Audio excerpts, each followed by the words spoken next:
Good morning, everybody. Today I'm going to talk about the history of looper pedals and kind of where they came from, where they've ended up, and some thoughts about how they can be used and maybe how they shouldn't be used. So, starting off, I think if you were a new guitar player today and you went out and bought a looper pedal, you might not understand the history behind how we got here and how complex a journey it was. So that's where I'll start. In 1949, I believe it was, I just got done reading an article about Les Paul, his life, and some of the things he did. And I knew that he had been involved in creating multi-tracking. Some people believe that he was the first person to create a multi-track recorder. I'm not sure if that's true, but that certainly is what you find when you do the research. But in 1949, he started working on it, and by 1957, he had perfected a working multi-track machine at the cost of about $36,000 in 1957. So if you go online and extrapolate that $36,000 with inflation to today's money, that was the equivalent of nearly $400,000. So it's pretty amazing that someone during his time period had the wherewithal to understand how that would be valued in the industry and valued by musicians and invest that much of his own money at a time when that was a ton of money. And he was a very successful performing artist. He and Mary Ford did a road show and produced a lot of albums. They were real successful, and so I think he had the means to do that. But still, that was a big investment and a lot of his time and energy. So what that did is it gave you the ability to record a rhythm track and then come back with some leads and come back with some vocals and come back with some backup vocals. And by the time I got into playing guitar was the mid to late 60s. I think I got my first guitar that was my own guitar, a Teisco Del Rey, which was a really crappy guitar, in 1967. And the only way to play along with anything, to teach myself how to play, because I only took a few guitar lessons over the years, most of it was self-teaching through listening and trying to play along, was to get one of my dad's vinyl LPs, long play album, which had about 45 minutes worth of music on it, and play along with that. And of course, there were a couple problems. Number one, he listened to stuff that, even though I enjoy it now and I'm glad I had the exposure, wasn't what I was listening to at 12 or 13 or 14 years old, but it was Count Basie, Bessie Smith, Billie Holiday, Errol Garner, the big bands from the jazz era. He loved classical music, but he also had a real appreciation for jazz and blues. So I would grab one of his albums, put it on the record player, drop the needle on a song that I wanted to learn to play a part with, and scratch crap out of his albums that he took really good care of. And that didn't last very long before he finally told me, stay out of my stuff. So the next thing to do was start playing with other people. And I have a friend named Judd who lives in Boise, Idaho now, who I've known longer than anyone else in my life besides my family members. And he and I started a band. It was my first band. We played Steppenwolf, Iron Butterfly, trying to think of the other bands, Three Dog Night, stuff like that. That was how we got started. And we borrowed equipment from our church and played a couple of gigs. I don't really remember much about that. It's been a long, long time ago. But I know that by the time I moved to Southern California, back to Southern California, where I was born and raised, in 1969, I was into James Taylor, Crosby, Stills and Nash, Neil Young, Cat Stevens, Bob Dylan, a lot of acoustic stuff. And so I picked up an acoustic guitar. I wrote a lot of my own music, and I had taken piano lessons as a kid. My mom was an opera singer piano teacher, voice coach, and my father was a great classical musician. So my exposure to music came that direction, and I started, performing very young on the piano for my parents' friends, and later on the acoustic guitar after that first shot at a band. But that was how I got my experience playing, and that's how I learned. And it's trial by fire when you have to get up in front of people and play something, and you're not really sure of yourself. And I had stage fright most of my life, either performing individually or with bands, especially when I got into really good bands that were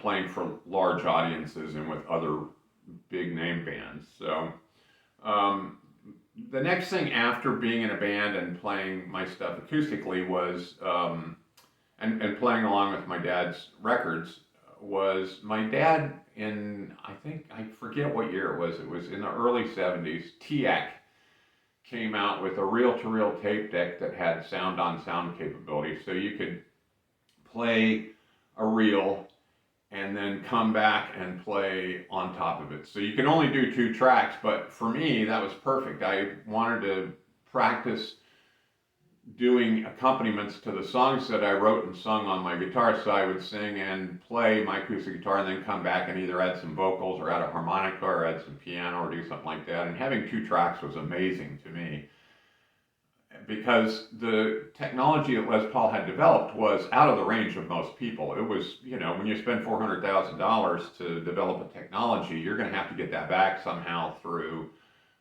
greater means, and that was primarily recording studios, which I didn't have access to at that age. I later got access to those things, but the bottom line was that was my first home experience with being able to record one track over another. And I saw it as incredibly valuable. So kind of the next iteration of that was I got into another band. I played with other guys. We would sit together and practice a lot. One of the bands I was in, I was in 2 or 3 bands over about a 10-year period, but one of them I was in for 3 years with a guy named Daniel Castro. If you look up Daniel Castro Band out of California, he was the lead guitar player, I was the lead singer, I played rhythm, and we had a couple other guys in the band that were a bass player, drummer, a stand-in piano guy, and a stand-in violin guy. So those were hard working years, three years of practicing 3 or 4 nights a week, playing 2 or 3 nights a week consistently. And I owned a business at the time, so I was either at work or practicing or playing live steady for 3 years. And the band broke up after we produced an album in 1980, I believe it was, maybe. We started that band in 78, and it went to 80. And when the band broke up, I was kind of tired of that rigorous schedule, but I still wanted to play live, so I went out and played acoustic live, and I had a little harmonica rig that I could play the harmonica, but I kind of lost that ability to play with other musicians, and I did that for 4 or 5 years pretty steadily, and I still was in business, and so it was a lot of work. And at the end of that time, touring was no longer on my radar, and being successful as a musician was not nearly as important to me as continuing to produce my own music, and whether that was to give it to other people or sell it or record it or do whatever. So I got back to the point where I wanted to still be able to do multi-tracking without having to go into a studio, because studio time, even back then, was really expensive. So kind of the next thing that came along was cassette decks, and you could get a dual cassette deck where you could put a cassette in one deck, record something on it, play it back, play along with it, and then record it to the second cassette. So that was kind of the next sound on sound or looping ability that you had at that time. And then I got kind of away from guitar for a few years, away from playing for a few years. The next thing that came along was that Boss produced a looper pedal in the early 2000s. I think it was one of the first readily available loopers that you could buy, and it was pretty expensive, and I didn't see the value in it then. I wasn't even really that familiar with it, honestly, because I was playing so much acoustic guitar that things on the electric guitar market didn't really cross my mind. But about that same time, I'm sitting here looking at it, it's behind the camera, a Boss BR532 4-track recorder that I used for a number of years. It's cumbersome to use because it's so feature heavy. It has rhythm tracking, it's got voices, it has all kinds of stuff you can program. It's a great machine, but if I wouldn't use it for a while, by the time I got around to using it, I'd have to read the manual for a day or two to refamiliarize myself with how to do basic recording. So it wasn't ideal for practicing. At the same time, I got a keyboard and could run it through a PA system I had, and it was pretty good for practicing because you could record something on the keyboard, and because I had taken piano lessons, it was easy for me to write songs, write my own music on a keyboard, run it through the PA system, play back with either my acoustic or an electric guitar, do my singing parts, and then get prepared so if I was going to go perform or if I was going to record something, I was ready to go. So about 5 or 6 years ago, I went to a show. I say a show. My wife and I stayed at a little hotel in Stuart, Florida, which was about 10 minutes from our house then.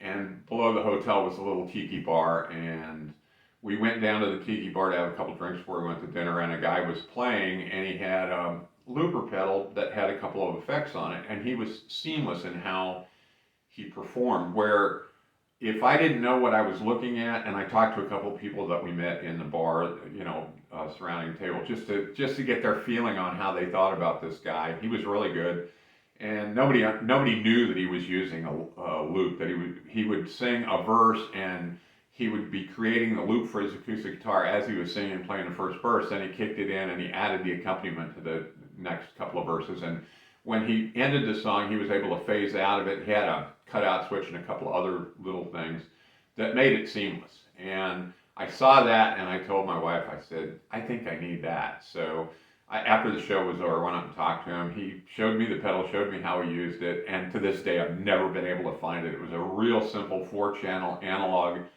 pedal that had a looper, a voice chorus, reverb, and a couple of other effects on it. And like I said, I've never been able to find it. I don't even remember the brand name now because, like I said, it's been about 6 years ago. But I went online and watched enough YouTube videos to figure out how to do looping with a pedal. And I'm not great at it, and I probably at this point wouldn't go out and perform, although that was my intention when I bought the first looper pedal that I had, was to do my original music. There were a couple places where we lived in Florida at the time that were specific to original musicians. They didn't want people coming in playing cover music. They didn't want top 40. They wanted people to come to the places and play originals, which was really cool for me. I have a couple of friends that are performing musicians that do their originals at those places. And that was the idea. It just didn't happen for a variety of reasons, which I'm fine with. It wasn't like it broke my heart that it didn't happen. But anyways, that's kind of the evolution from Les Paul developing the multi-tracking system to me playing along with my dad's records to being in bands to playing along with a cassette deck and a keyboard and then ultimately getting a looper pedal. That's kind of the transition over a half a century of getting to a point where you can go online, buy a looper pedal, and have accompaniment for yourself to either practice or perform with for very little money and do it very quickly. The upside of that is, like for me, producing original music, it gave me a couple things. It gave me the ability to try out different rhythm tracks and adjust them a little bit without having to go through the recording process. And it made me practice. I haven't ever been a great guitar player, and then the last 5 or 6 years I've used the looper pedal to practice my guitar playing a lot. And I think it's helped tremendously, at least in my own mind. You can watch my videos and judge for yourself. But the bottom line is, that's the upside. And if I were going to go perform and could do it seamlessly, like the guy that I saw in that example, and I've seen a lot of other people do it as well, I would think that's awesome. And in my life, I never wanted to do anything but perform. That was the reason I wrote the songs. That was the reason that I worked so hard on them. That was the impetus to go out and put myself in front of people and make myself nervous and uncomfortable and force myself to the next level. And it was rewarding, and I'm glad I did it. What I fear for younger people who have this capability at their fingertips for very little money is that they might get locked in a room and play along with a looper pedal and never have that desire to go to the next level, which is to put yourself out there, take yourself to a place of being somewhat uncomfortable with performing in front of people and get the value that comes from that. When you're up on stage and you perform, whether it's at a party in your backyard or at your church or at a concert venue or in a big band, there's nothing like the feeling of knowing that people are paying attention to a lot of the details, and that forces you to get way better very quickly. During the years that I was out playing, I think I was a better player than I am now 30, 40, 50 years later, you know. So like I said, the upside is I think it's a great tool if you use it properly. The downside is if it causes you to lock yourself out from the rest of the world because everything's self-contained and simple, then that to me would be sad. So anyways, just a quick historical look at the evolution of being able to multi-track and what it's meant to me and what I hope for young musicians starting out that have that option. Anyways, thanks for watching. Hope you all have a great day.